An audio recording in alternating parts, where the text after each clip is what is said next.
शेतकरी बांधव आहेत म्हणून आपल्या घरात सिंगल सुपर फॉस्फेट आणि मिनरल मिक्सचर असतं, ते फुकट म्हणणार नाही, पण 2 ते 3 रुपयाचं ते लागतो खर्च कशाला माहिती का? ते सिल्पोलिन नावाचं प्लास्टिक भेटतं, ते 11 त्याचं गेज आहे, सुद्धा चालते. तेही नाही वापरायचं असेल तुम्हाला तर मोठमोठे आपल्या लिडर दादाच्या वाटेवर आडोशाला पडतात. आडोशाला पडण्यापेक्षा खड्ड्यात टाका. 10 बाय 6च्या मापाचा खड्डा करा, 1 फूट खोली ठेवा, माती फुकट आहे, माती टाकायची, मिनरल शेण तुमच्याकडे फुकट आहे 5 किलो.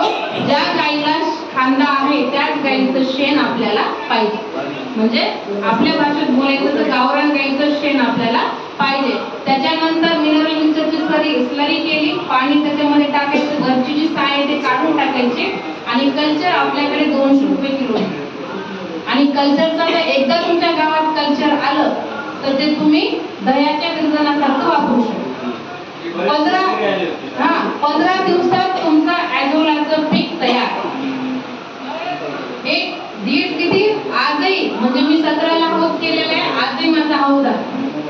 आपण कसं गिरजन कोणी मागितलं, दही मोडायचं असेल तर थोडंसं आपण बाजूला टाकतो, तसंच करायचं. हौद मोडायचं तुम्हाला, ते आतलं जे ॲझोला आहे ते बाजूला करायचं आणि परत करायचं. आणि याच्यामध्ये 78% नत्र आहे. किती? 78%. आणि आज आपण पाहतो की नत्र सगळ्यात कमी आहे. हे आंध्र प्रदेशमध्ये भात शेतीसाठी वापरल्या जातं आणि याचं जे पाणी आहे तुम्ही वेलवर्गीय पालेभाज्याला टाकू शकता, इतका उपयुक्त असा ॲझोला आहे. त्याच्यानंतर वेगवेगळ्या चाऱ्याच्या आपल्याकडे व्हरायटीज आहेत. DH6, धारवाड हायब्रिड, नेपियर जे आहे 13 फूट, हे जे तुमच्या बांधावर दिसतं ना ते केमिकलमधूनच आणलेले, ज्याच्यामध्ये भूस नाही. तर जेवढं मला माझ्याकडनं सांगायचं होतं ते गोष्टी इथं मांडून झालेल्या आहेत. तुमचे काही संवर्धनाच्या निगडीत प्रश्न असतील, मग गाय असेल, शेळी असेल, कोंबडी असेल, त्याबद्दलही तुम्ही आम्हाला विचारू शकता. सगळ्यात मोठा प्रॉब्लेम कुठे जातो दूध व्यवसायात? भाव सोडून सांगा, भावासाठी आम्ही नाही.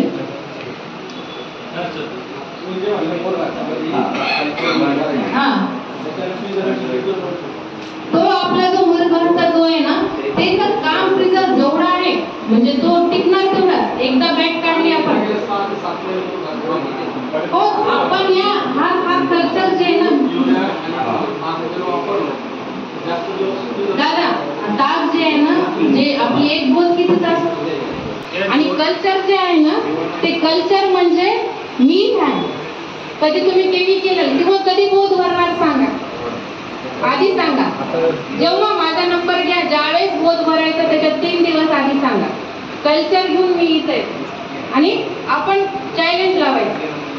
एक जो आहे ताकाचा करायचा, एक कल्चरचा करायचा, एक तुमची पद्धत, ज्याचा चांगला रुचकरपणा आहे ते सांगायचं. या गोष्टी का दादा? काकाने तेच केलं, आजोबांनी तेच केलं, मामाने तेच करायला, आता मी पण तेच करायला. त्याचमुळे आपल्याला दुधाला जे काही आहे, आपण त्या बाबतीत आपल्या शेजारचा जिल्हा खूप श्रीमंत आहे, पण आपण त्याच्यामध्ये नाही. ते थांबा बकऱ्यांसाठी